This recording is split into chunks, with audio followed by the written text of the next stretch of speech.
Bueno, buenas noches, ya hoy estoy grabando de noche. Mi nombre es Andrés Iglesias, soy estudiante de medicina de la Universidad del Norte.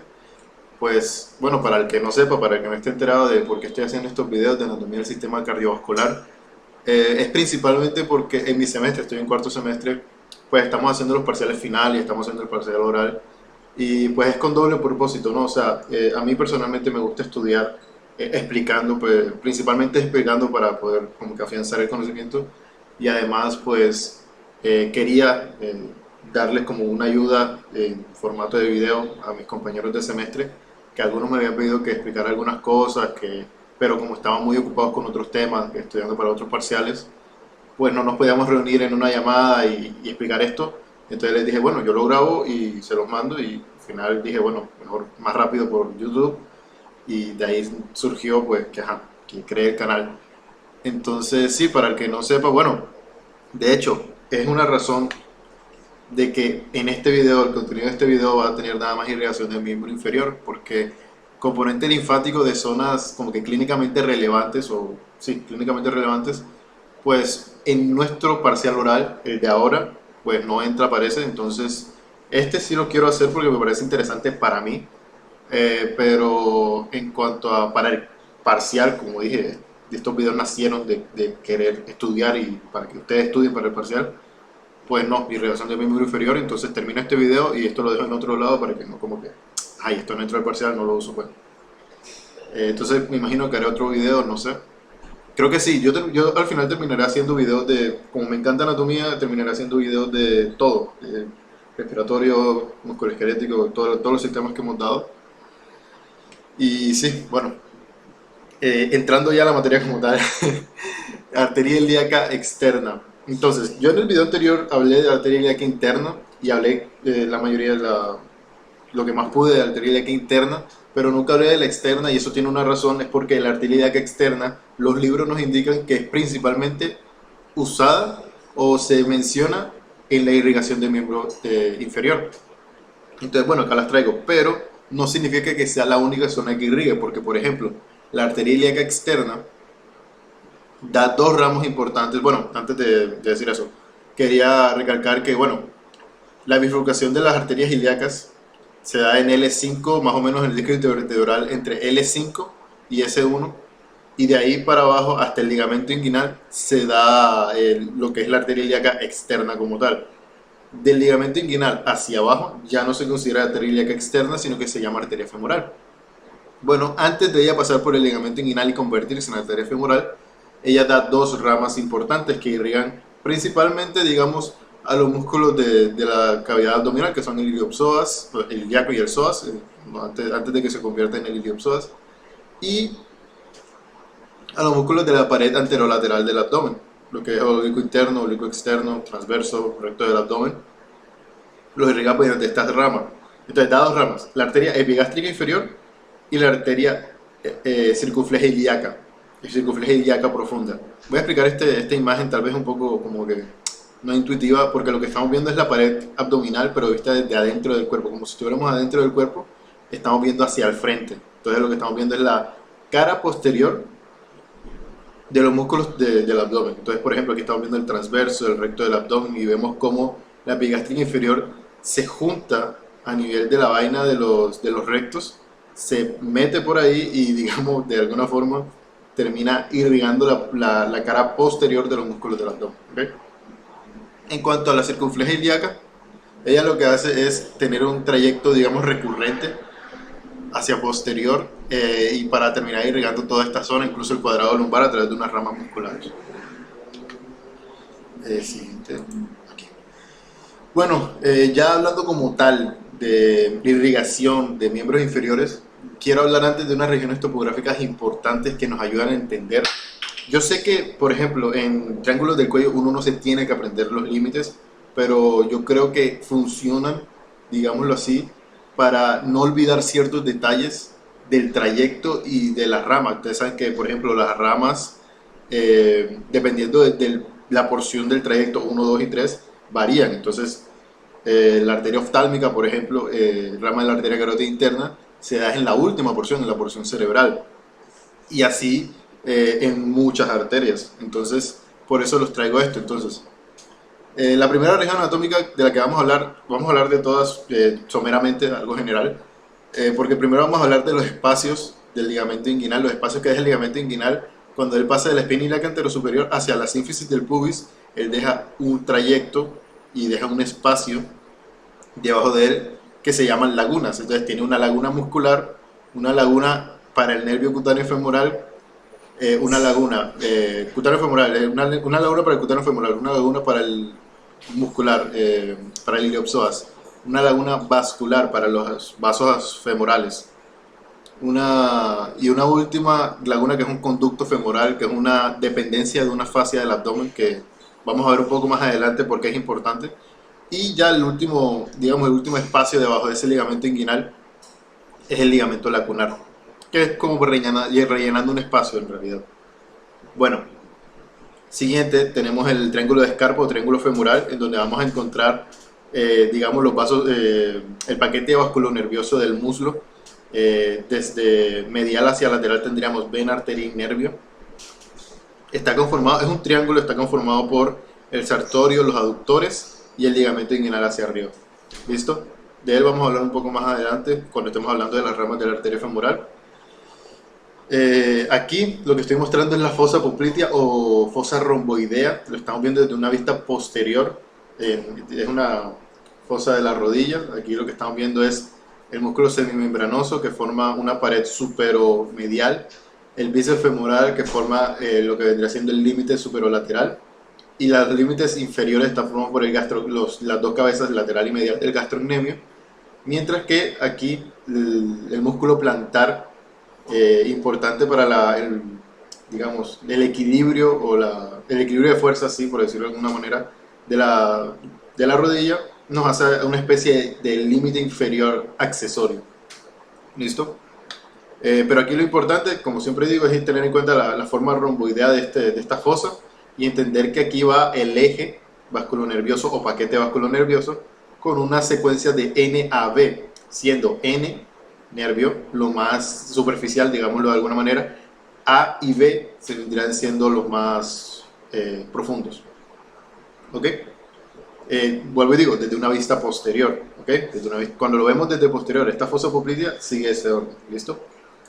Entonces, la otra cosa de la que deberíamos hablar es bueno, esto siempre ha sido como que un problema cuando yo explico este tema, a veces, bueno, a veces no entienden cómo es que la arteria femoral nace en anterior y después la arteria poplitea la tenemos en posterior. Eso se explica porque es que la arteria femoral tiene un trayecto oblicuo en realidad, o sea, bueno, aquí lo que vemos es una disección de superficial a profundo, de izquierda vendría siendo lo más superficial, derecha lo más profundo, de la zona del muslo. De hecho aquí vemos el triángulo de Scarpa, y bueno, el triángulo de Scarpa de hecho también es importante para los catéteres que llegan a hacer trombólisis en las arterias coronarias, pero eso es otro tema. Aquí principalmente lo que estamos viendo es el triángulo de Scarpa, después perdemos esa identidad del triángulo de Scarpa porque cortamos el músculo sartorio y ya no tenemos pues como que el límite inferior del triángulo, y ya después quitamos más músculos y de hecho quitamos incluso la arteria femoral propiamente dicha, la cortamos para poder ver aquí esta arteria que es la arteria femoral profunda. Ok, entonces lo que estamos viendo aquí es un trayecto oblicuo que tienen estos vasos femorales, porque ellos van desde un eje más o menos homogéneo, digámoslo así, en el muslo, hacia irse hacia medial y hacerse profundos a nivel de este punto. Este punto se llama hiato aductor. El hiato aductor es digámoslo así, un túnel que le da paso a los vasos femorales. Ese túnel está puesto entre el vasto medial, el músculo vasto medial, y el músculo aductor mayor. ¿Listo? Eso es lo que a veces confunde a la gente bueno, entonces ¿por qué la femoral es anterior y la poplitea es posterior? Bueno, ahí está. Ella se profundiza a nivel del hiato aductor. Otra cosa que me gusta ver acá es el recorrido y la distribución de la arteria femoral profunda. Aquí vemos que de hecho, miren, ella termina a nivel de este ramo perforante y por lo tanto ella no pasa, esto es importante, ella no pasa por el hiato aductor. Ella se queda en el muslo irrigando esa zona. ¿Ok? ¿Listo? Listo, entonces hablando ahora sí de la arteria femoral como tal y las ramas, digamos un truco, ¿no? De alguna manera u otra decirla, un truco para aprenderse las ramas de la arteria femoral es tener en cuenta diferentes referencias anatómicas. Por ejemplo, el nacimiento de la arteria femoral profunda. Ya sabemos que la arteria femoral profunda, digamos que si la miren acá, tiene casi el mismo diámetro, no, casi sí, el mismo diámetro, mismo radio que la arteria femoral propiamente dicha. Entonces, utilizamos esa rama, la arteria femoral profunda, como referencia anatómica para ubicar a los distintos ramos de la arteria femoral. Entonces, ramos que están entre el ligamento inguinal superior y el comienzo de la arteria femoral profunda, que estaría más o menos por acá, son estos cuatro. Serían unas epigástricas superficiales que se van hacia arriba, unas circunflejas ilíacas, pero estas son superficiales, que se irían hacia, mirenla acá, que están por acá, se irían un poquito más hacia lateral. Tenemos otras que son pudenda externa superficial y pudenda externa profunda, que si mal no estoy yo creo que no la vemos. Creo que esta puede ser la pudenda externa superficial y por acá abajo podríamos alcanzar, tal vez acá, pudenda externa profunda. Ellas son encargadas principalmente de irrigar lo que vendría siendo la porción del escroto, la piel del escroto en el hombre, la piel de los labios mayores en la mujer. Y bueno, eso para los primeros ramos. Los otros ramos que son propios de la arteria femoral profunda los podemos ver mejor esquematizados. Creo que tengo una imagen acá, vamos a ver. Sí, aquí tengo una imagen de la target donde cortamos la arteria femoral propiamente dicha y aquí lo que estamos viendo, miren, es la arteria femoral profunda. Entonces, ella en su recorrido, que es un poquito más profundo que la arteria femoral propiamente dicha, da unos ramos que son circunfleja femoral lateral, circunfleja femoral medial. De hecho, miren que la circunfleja femoral medial hace una anastomosis con la arteria obturatriz. Recuerden que la arteria obturatriz la vimos en el video pasado, rama de la arteria ilíaca interna, tronco superior, división anterior del tronco superior. Listo, entonces aquí lo que estamos viendo un poquito más de la distribución. Vemos circunfleja femoral lateral, circunfleja femoral medial. Continuamos y vemos todos estos ramos perforantes que perforan estos músculos aductores y lo que hacen es, aquí lo estamos viendo desde posterior, irrigar la zona posterior del muslo. Si se ve bien, que hay más o menos de 3 a 5 a veces ramos perforantes de la arteria femoral profunda y por lo tanto no se considera que la arteria femoral profunda pase por el hiato aductor. Miren, aquí está la arteria y vena femoral, ella no pasa por el hiato aductor. ¿Listo? Miren, aquí está todo, femoral lateral, femoral medial y ramos perforantes. Por último, estos ramos son mucho más musculares y por lo tanto no se nombran o tienen nombre, sino tienen el nombre del músculo como tal. Por lo tanto se los dejo aquí como ramos musculares, por ejemplo, para el vasto medial, para el aductor mayor, la cara anterior del aductor mayor y todo esto. ¿Ok? Siguiente, ya tenemos la arteria poplitea. Ya sabemos que ella, digamos, la arteria femoral, ella se hace profunda a nivel del hiato aductor y si viene por acá, ¿listo? Disculpen, viene por acá y se hace en el eje vasculonervioso de la fosa poplitea. A nivel de la fosa poplitea, lo que encontramos son distintas ramas que son sencillas si tú lo ves en un esquema. ¿Por qué? Porque son superiores, inferiores y mediales. ¿Ok? Entonces lo vemos más o menos como una, no sé, como una cruz. No sé, a mí me parece una cruz más o menos porque tienes superior medial, superior lateral, inferior medial, inferior lateral, o una X más bien, tiene forma de una X, ¿no? Una X de estas de álgebra. Superior medial, superior lateral, inferior lateral, y las medias mediales y medias laterales, ¿sí o no? Hay unas arterias extra, digámoslo así, que son arterias surales, se le dicen, que aquí la vemos naciendo de la superior lateral, pero en serio es algo como que muy... pueden nacer también de la media medial y cosas así. Entonces las ramas de la arteria poplitea en realidad no son complicadas, digámoslo así, de aprendérselas, solamente hay que ver, digamos, la forma. Al momento, y lo importante aquí en realidad es, miren el trayecto que tienen estas ramas, que se va hacia anterior. Yo creo que no tengo una imagen. No, bueno, creo que no tengo, no. Ellas se van hacia anterior y al momento de irse hacia anterior, las superiores y las inferiores, ellas generan un círculo o una red anastomótica alrededor de la articulación de la rodilla importante. eh, sobre todo en los golpes, en los traumatismos de rodilla. Y bueno, ellas hacen una red anastomosis anterior. No tengo una imagen, se me olvidó meter una imagen. Bueno, de alguna forma, si alguien quiere ver una imagen de eso, puede encontrarla en Nether, en la Target probablemente.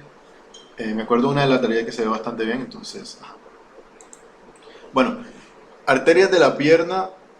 Bueno, de hecho, aquí hay una imagen que me gustó de arterias de la pierna, porque aquí vemos la arteria poplitea sin las ramas, ¿ok? No la vemos con las ramas, pero lo que estamos viendo es la distribución de sus ramos terminales, porque vemos que se divide en tres ramos. Aquí tenemos una tibial anterior, una arteria peronea y una tibial posterior. ¿Listo? Entonces, lo que la literatura en realidad nos dice es que la rama tibial anterior es rama colateral de la arteria poplitea. Mientras, porque la da justo antes de entrar a la arcada del sóleo, que es cuando la arteria poplitea se convierte en arteria tibial posterior como tal. Entonces, se considera en algunos libros que la arteria tibial anterior es una rama colateral de la arteria poplitea, pero en algunos otros, lo he visto en Moore y creo que en Pro también, no estoy seguro, la tibial anterior es una rama terminal. ¿Listo? Entonces, igual eso es independientemente de lo que les digo es importante acá. Las arterias de la pierna son tres, ya las sabemos: tibial anterior, tibial posterior y peronea o peronea. La tibial anterior, ella a nivel de lo, bueno, en su recorrido aquí vemos que, bueno, disculpen, esto es una imagen anterior, esto es una imagen posterior. Voy a utilizar esta para explicar tibial anterior, porque ella solamente tiene un recorrido. Por ejemplo, aquí tenemos, bueno, perfecto, aquí tenemos una arteria recurrente de la tibial anterior que forma o que da ramas hacia la red anastomótica de la rodilla que yo les conté anteriormente. También tenemos algunos ramos perforantes, ramos musculares que da esta arteria a medida de que ella va descendiendo y descendiendo. Cuando a nivel del retináculo extensor, digamos del pie, ella se convierte en dorsal del pie o pedia. Ella empieza a dar estas ramas, que son unas ramas tarsiales superficiales, tarsiales superiores, unas ramas arcuatas como tal, que estas ramas arcuatas son las que van a irrigar a los dedos de los pies, y una rama plantar profunda que va a ser importante cuando la vemos en la próxima diapositiva. Pero antes les quiero explicar un poco de el trayecto que tiene el tibial posterior, porque miren que el tibial posterior, él continúa, y en vez de irse por delante como hace la tibial anterior y meterse por el retináculo extensor, ella lo que hace es irse por la región retromaleolar medial. Ella entra por la región retromaleolar medial, y ahora sí, en la próxima diapositiva les muestro cómo aquí tenemos la tibial anterior, aquí tenemos la tibial posterior, aquí tenemos la peronea, que ella da unos ramos musculares mínimos, sobre todo, aquí la vemos antes de seguir, ramos musculares mínimos sobre todo a nivel del compartimiento posterior o posterolateral de la pierna. Listo, aquí lo vemos. Esta rama perforante no la confundan con la peronea como tal, porque la peronea, recordemos que tiene un trayecto posterior, y esa rama perforante es una rama que, como su nombre lo indica, perfora lo que es la fascia, o digamos la membrana interósea, específicamente la membrana interósea, y no sé si acá la podemos ver, la membrana interósea, y se hace superficial, y de hecho hace una red anastomótica con las tarsales superficiales superiores de la arteria dorsal del pie. Ok, pero eso, digamos, muy específico, no creo que sea tan relevante. Aquí creo yo que lo importante es entender esto. Entonces, arteria, este es el dorso del pie, esta es la planta del pie como tal. Aquí vemos la arteria tibial anterior cómo se convierte en dorsal del pie, y miren lo que les decía: medial del tarso, lateral del tarso. Ellas continúan a medida que va de esas ramas a nivel de los metatarsos. Ella da, ¿cómo se dice? Una arteria arcuata, digamos, hace un arco como tal, que es muy parecido en el miembro superior. Recuerden que en el miembro superior tenemos un círculo arterial superficial y un círculo arterial profundo. Bueno, aquí tenemos algo bastante parecido, pero aquí tenemos un círculo arterial, digamos, dorsal, y un círculo arterial plantar, por decirlo de alguna manera. Entonces aquí tenemos el dorsal formado por la tibial anterior y su arteria arcuata. Esa arteria arcuata, cuando nace, da una rama que se llama arteria plantar profunda. Esa arteria es importante porque ella se continúa con este círculo formado por la tibial posterior. Y ya se imaginarán que la tibial posterior es la que forma el círculo arterial plantar. ¿Listo? Y aquí vemos todo cómo da las ramas digitales. Esta también da ramas digitales, metatarsianas plantares sobre todo, pero es muy parecido en la mano, ¿no?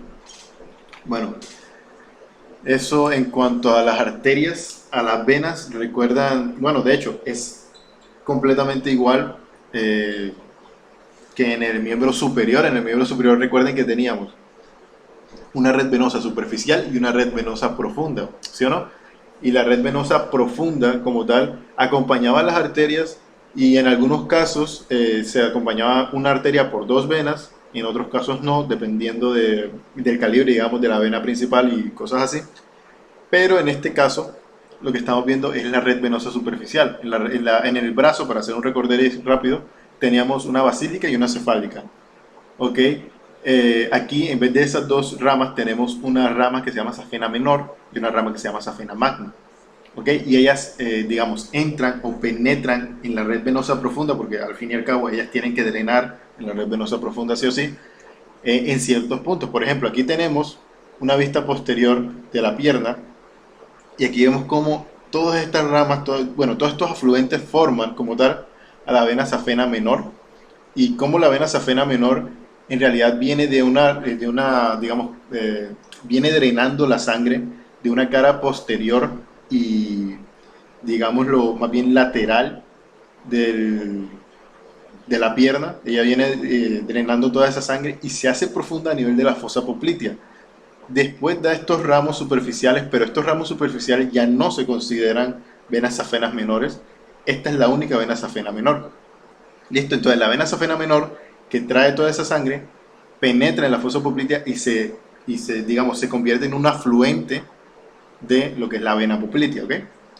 Aquí vemos esto un poquito más, una disección un poquito más profunda, cómo ella se hace, digamos, profunda como tal, a nivel de la fosa poplitea. Y aquí lo que estamos viendo es la otra vena que les estaba contando. Aquí tenemos la vena tibial posterior, por ejemplo. Ella da unos ramos perforantes o unos afluentes perforantes, ya específicamente hablando, hacia esta gran vena, esta vena safena magna, que viene de la cara medial de la pierna y viene drenando toda esa sangre, y ella sigue su camino por todo, siguiendo todo ese recorrido medial hasta el triángulo de Scarpa. En el triángulo de Scarpa, justo antes de convertirse en un afluente de la vena femoral, ella termina trayendo, digámoslo así, la sangre de esta zona, por ejemplo, de la vena epigástrica superficial, de esta vena pudenda externa, que son ramas también de si recordamos bien, son ramas, tienen los mismos nombres, digámoslo así, de las ramas de la arteria femoral, epigástrica superficial, pudenda externa y cosas así. Entonces, recordando, safena menor, cara posterior y lateral. Safena magna, cara anterior y medial. ¿Listo? Esta drena en la vena poplitea, esta drena en realidad en la vena femoral. ¿Listo? Con eso ya hemos terminado. Listo. Esto es todo. Muchas gracias a los que les sirvió el video. Me alegro que les haya servido. En serio, yo hago esto más que todo por lo que les digo, para que sea una ayuda para ustedes. Nada, muchas gracias, y creo que esperen los próximos videos que me estaré haciendo, porque me encanta anatomía y me encanta explicar. Y nada, espero que me sigan viendo. Listo. Muchas gracias.